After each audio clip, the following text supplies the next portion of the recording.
Eh bien, salut Xavier! Eh ben, salut Guilain, bonjour à tous. Je sais pas si je dois te remercier. Déjà parce que la pauvre, tu l'as vraiment fait souffrir, hein. Elle en a marre d'être là-dedans. Ouais, ça doit faire un mois et demi que je la trimballe. Oui, oui, elle n'est pas en pot, elle est en cellule, là, la pauvre bête. Et en plus de ça, donc aujourd'hui on vous parle du shiso, la pérille de Nankin. On va parler botaniquement, c'est Perilla frutescens var. Crispa. On en a deux types.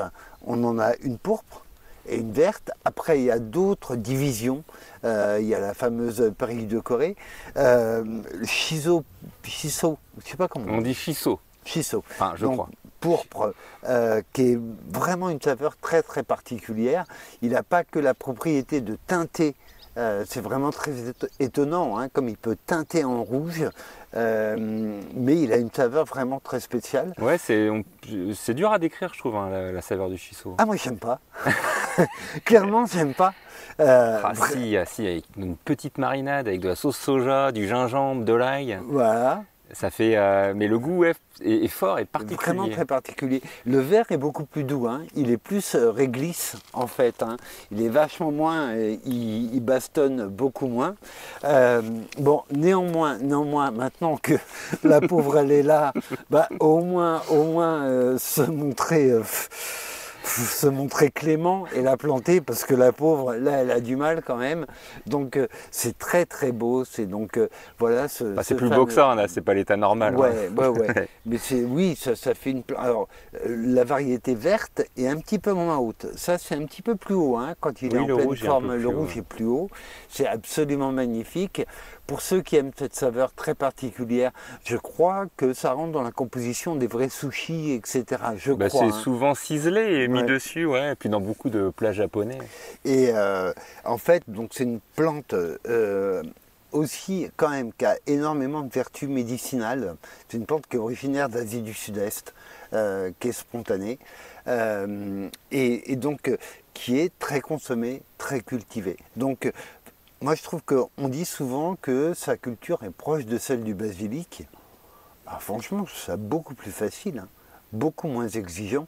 Et un basilic, il serait pendu dans un godet comme ça, depuis le temps. Elle tient le choc, je vais la planter, c'est sûr, elle va, mais vraiment, elle va faire brrrp et elle va repartir. Donc c'est vraiment une plante, moi, que je trouve costaud. Autre chose que je trouve agréable avec la variété pourpre, puisqu'on la voit très bien, ça se ressème, mais vachement facilement, je trouve. En fait, donc, plante vraiment intéressante, culture facile. Si vous devez la semer, on la sème plutôt, oui, là comme du basilic, plutôt en mars-avril.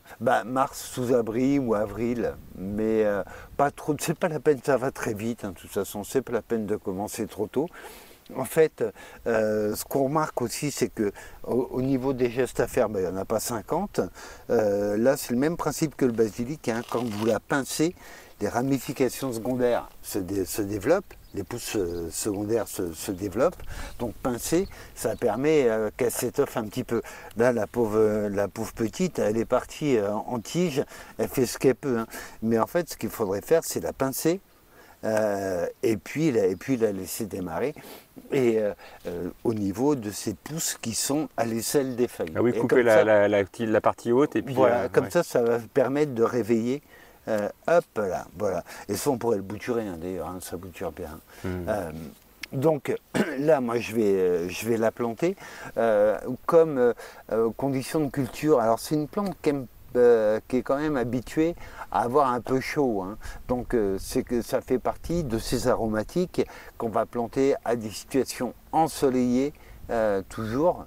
Est-ce que ça a besoin d'eau? Si on veut faire du commerce avec, oui, l'arroser régulièrement. Sinon, moi je trouve que elle supporte tout, quoi. Et vraiment, et s'il y a un manque d'eau, elle est un peu plus costaud en saveur, mais ça passe parfaitement. Donc pour moi, c'est une plante vraiment intéressante avec une saveur vraiment particulière. Alors là, hop, je mets bien la main en ciseau. Oh là. Pardon, je suis désolé. Ah ouais, pauvre petite bête. Surtout que je vais être obligé de lui tirer un peu les cheveux quand même. casser ce chignon.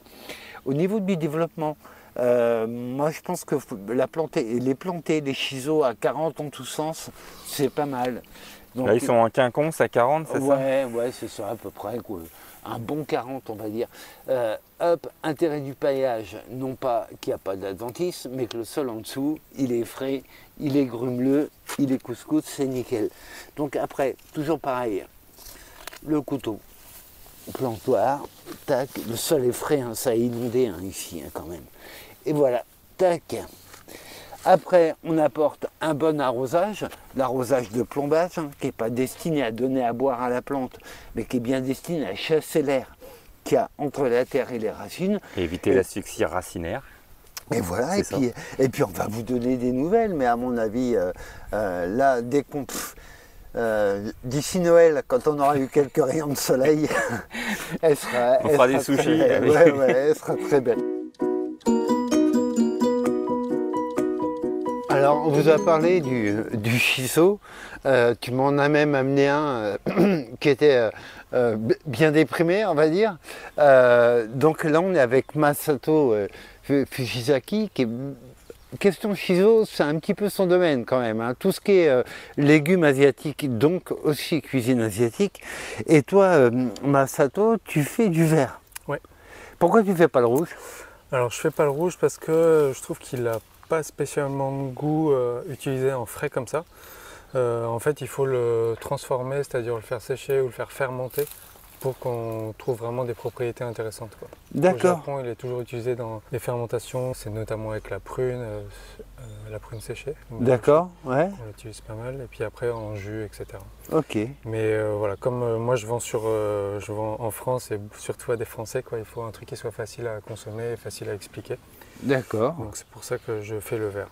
Bon, alors le vert, moins beau dans un parterre que le pourpre, oui, ça je suis d'accord, mais moi je le trouve personnellement bien meilleur. Je suis content que tu me dises que en fait le pourpre demande une transformation en fait. Ouais, c'est ça. Ok, eh ben merci pour l'info. Donc shiso vert, shiso pourpre, c'est bien deux choses complètement différentes. On vous les laisse essayer dans vos jardins.